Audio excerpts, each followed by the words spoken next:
So my name is Rav.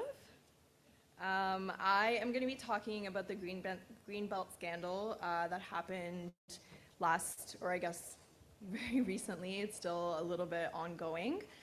So we heard a great keynote speaker on Thursday, Fatima, who gave a really good overview. So I'm going to really focus in on the Greenbelt part, which she said she was annoyed about talking about. So I'm kind of glad that she didn't get too into it. So like I said, my name is Rav. I own and operate Shadiv Mitti, which is a small-scale farm in Caledon, and it lies in the Greenbelt, so this issue was really important to me. And there was a lot of great action taken by community to help save the Greenbelt. So I'll be going over what happened if you're not familiar with it and what we learned from it. If you don't know what a Greenbelt is, because I know it's not present in every province, a greenbelt is basically a protected area of land. It's an approach to urban planning. Oh, sorry, I didn't realize. Okay, sorry, it's an approach to planning to help manage urban development and protect farmland and natural areas. So you can basically imagine it as a stretch of green or naturalized area that either usually encircles or belts a city, a town, an urban center. And it can include private and public land. And either way, it has some type of development limitations and restrictions on it. So there's greenbelts all over the world. They come in different forms. So an example is there's the Green Heart in the Netherlands, and if you look at a map, it's really cool because it's, I guess it's shaped as a heart, and there's the major cities of the Netherlands are all around it, and the purpose of it is really to help prevent these cities from growing into each other. There's also in Melbourne the Green Wedges, which are kind of on the outside of the city. There is in Brazil the Greenbelt Biosphere Reserve, which is again in the city. We also have a lot of Greenbelt or Greenbelt forms in Canada. So an example is in British Columbia, the Agricultural Land Reserve. There's also one here in Ottawa, not too far away from here. But the one we will be talking about today is the Ontario Greenbelt, which is at the time, or one of the largest greenbelts in the entire world. This is a map of the Greenbelt area. So all the different shades of green and the yellowish color that you see is the Greenbelt, the Greenbelt land. So you can see it kind of hugs around Lake Ontario, and then there's a little portion that juts out up to Georgian Bay. That's the escarpment, and that's all encompassed in the Greenbelt. The entire area, total area, is about 2 million acres of land, so it's quite a lot. And the orange part that you see with the little CN Tower, that's called the Greater Golden Horseshoe. And it is called that because a lot of the major cities that you think of when you think of Southern Ontario are located here. So Toronto, Hamilton, Mississauga, all the great suburb cities. A lot of the Greenbelt is covered by the 1923 Williams Treaties and multiple other treaties with Indigenous communities. And the Golden Horseshoe, which was that orange part, is one of the fastest growing regions in North America, and that's important to know. And projections show that by 2041, about 13.5 million people will live in this very small area. So that's really exciting. It provides us with a lot of opportunities, but it makes it even more important that we are making sure we're developing and building our communities in a way that also protects the resources we have so we can continue giving these communities a really good quality of life. So that's where a planning tactic like a Greenbelt comes into play. So every day in Ontario, we lose about 319 acres of farmland to non-agricultural land use. And since 1991, more than 450 acres of farmland has been lost. So the Greenbelt was created to help prevent further loss of farmland and natural heritage in a region that's growing extremely quickly, as we just saw. And because of the really high development pressures that with that comes competing land uses. So we have very, very little land remaining in Ontario that's still suitable for growing food and raising livestock. I think, someone can correct me, I think it's about 5% left. So it's really important that we are managing sprawl. And if you're not familiar with what sprawl means, it's characterized by low density residential housing, and there's zoning that limits development to usually single detached homes on each residential lot. So if you imagine what like a traditional suburb looks like, where there's like single family homes till the horizon, that's usually a good visual of what sprawl is. So because of that, the Greenbelt was created to work with the growth plan to develop vibrant communities where all of these people that live here can live and work and play and be happy. So the process of creating the Greenbelt is very long. I'm just gonna go over the really, really high level summary of it. And I'll start in 1972, which is when the Niagara Escarpment was protected. The Niagara Escarpment in the map was that little part that jutted out to Georgian Bay. And it's about 725 kilometers of really fossil-rich rock that stretches from Niagara to Tobermory. And then in 2001, the Oak Ridges Moraine Conservation Plan came into play, which protected 469,500 acres of land. I think I said that number right. And this area is known as the rain barrel of Ontario. So it's a really critical water resource for the province. It filters and recharges groundwater, and it feeds into a lot of rivers and streams that are important to the watershed. In 2005, the Ontario Greenbelt was created, and it encompasses the Niagara Escarpment and Oak Ridges moraine into one kind of package, and it also added about 1 million acres of prime farmland. In 2015, we celebrated the 10th anniversary of the Greenbelt, and as part of the Greenbelt Act, it says that there will be a review of the Greenbelt every 10 years. So we have the first review of the Greenbelt plan and the growth plan and how it all works together. And basically, in summary, it has found that it's like an unparalleled success. There's really like nothing bad to say about it.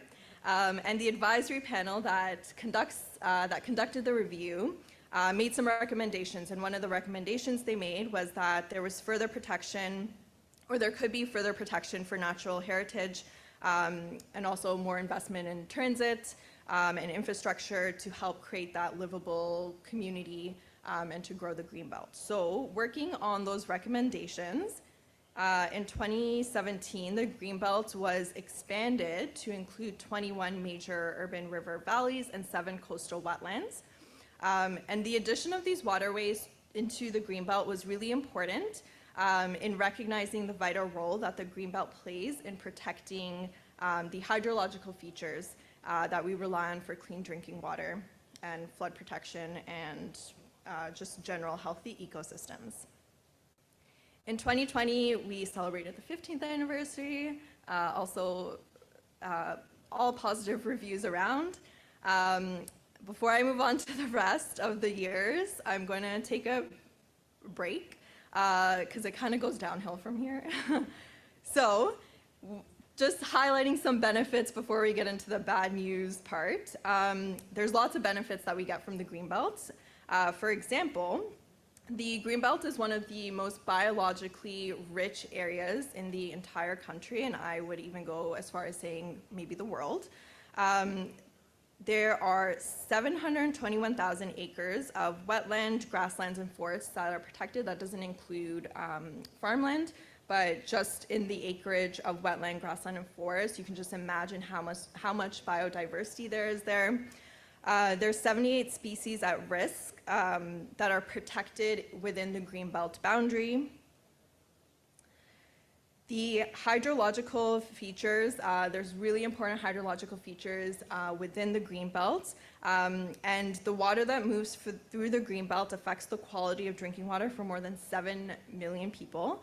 It also has really important aspects of filtering and replenishing groundwater, absorbing rainfall, managing stormwater, and in terms of flood protection, it is estimated that the Greenbelt provides $224 million per year in flood protection. The Greenbelt is also really important in building community. It gives communities in Southern Ontario a space to get outside of the city and explore nature, and it's a really important aspect of preserving our cultural heritage, recreation, and tourism. It contributes a lot to our economy. The agri-food supply chain in Ontario employs 1 in 10 people. That was in 2021, and I imagine the numbers are similar now. And Ontario contributes 41.9% of Canada's contribution to the national food and beverage GDP. And specifically for agriculture, most of the farmland in the Greenbelt is prime agricultural land. So there's 750,000 acres of highly productive prime agricultural land protected within the Greenbelt. Within the Greenbelt, there's 4,782 farms that are protected, and the farmland just in general makes up about 40% of the total Greenbelt area. So with our very high quality soil here and really favorable climate conditions and our proximity to these larger urban centers and cities, we have a really staggering diversity of food and beverage here. And not to brag, but I read somewhere that farms in the Greenbelt earn 68% more revenue per acre than the average Ontario farm. So that just shows you how productive the land that we have within the Greenbelt is. So the Greenbelt has been proven to be crucial in preparing Ontario for the impacts of climate change. And the permanent protection of the Greenbelt is really essential for climate resilient communities and again to build and sustain a thriving local economy. So with all those great benefits that we have from the Greenbelt, it's kind of hard to imagine that we would want to get rid of it, but in 2022, I'm going to go through this quick because Fatima did review some of this in her keynote talk.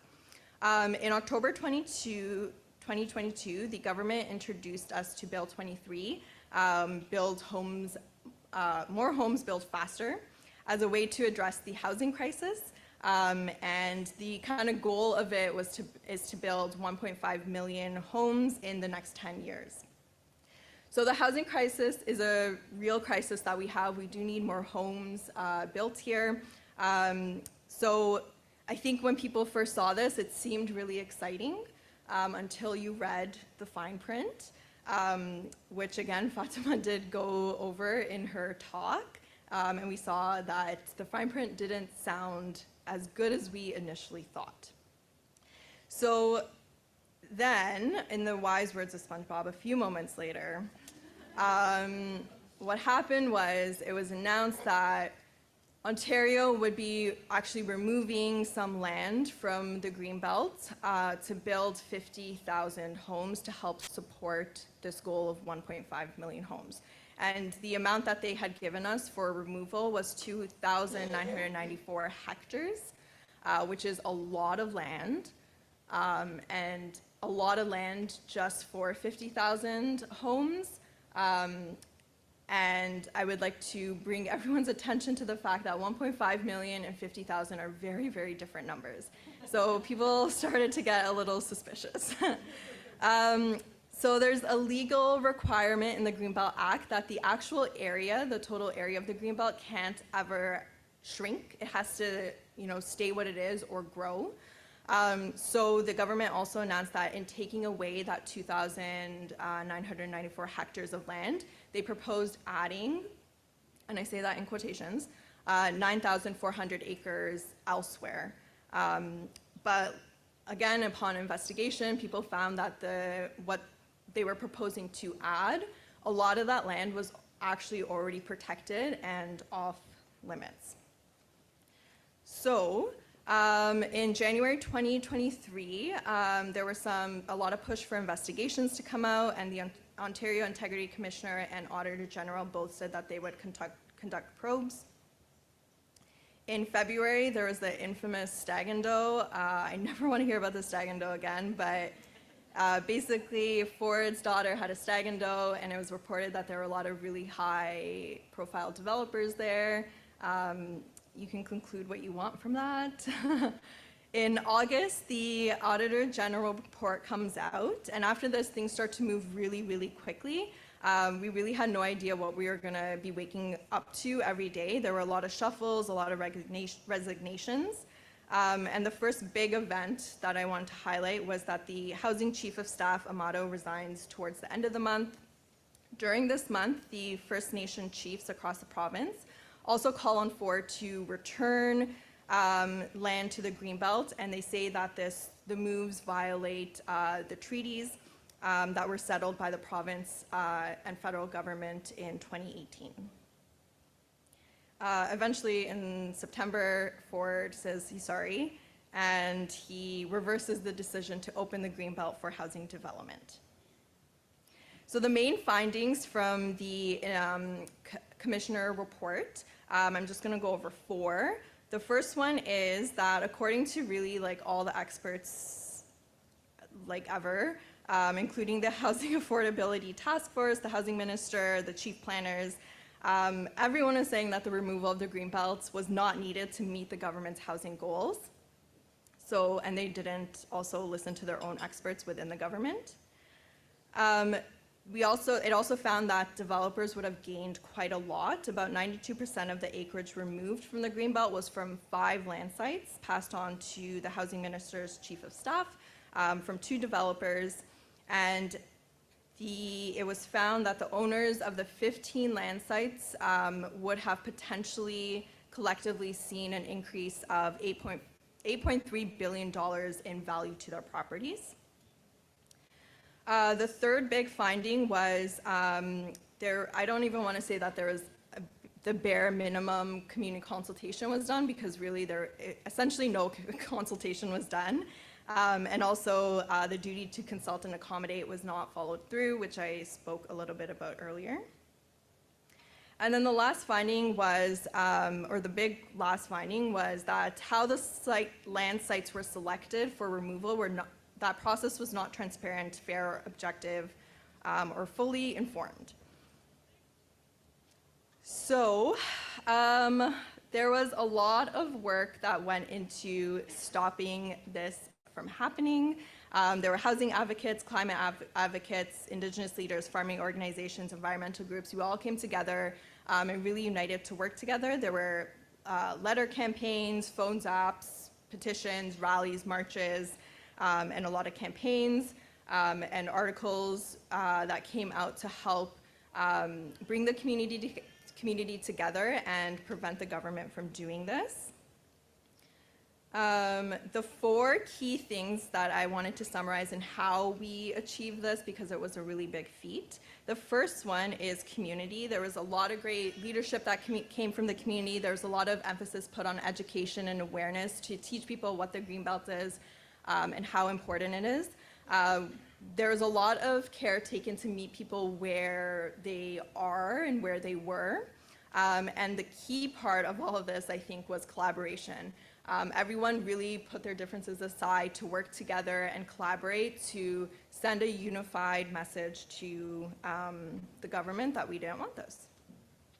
There was a lot of coordination, and I think the key point I want to say here is that there was a balance of organizational and grassroots coordination. So there was a lot of groups like the NFU and NFUO who were doing like these larger scale organizational coordination of action, but there was a lot of groups just on the local level who were popping up and leading marches and rallies.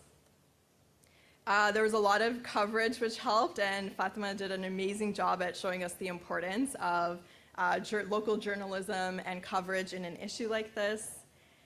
And there was just a lot of commitment. It was a really hard year, I think, for a lot of us. There was so much information coming out. It was changing every day. And I think that was a tactic that was used to confuse the public. But we stayed committed. We were very relentless, and we did not give up. Okay, that's great, because I'm done. But I just want to leave you with this picture and say thank you to everyone who helped with this. Yeah. Okay.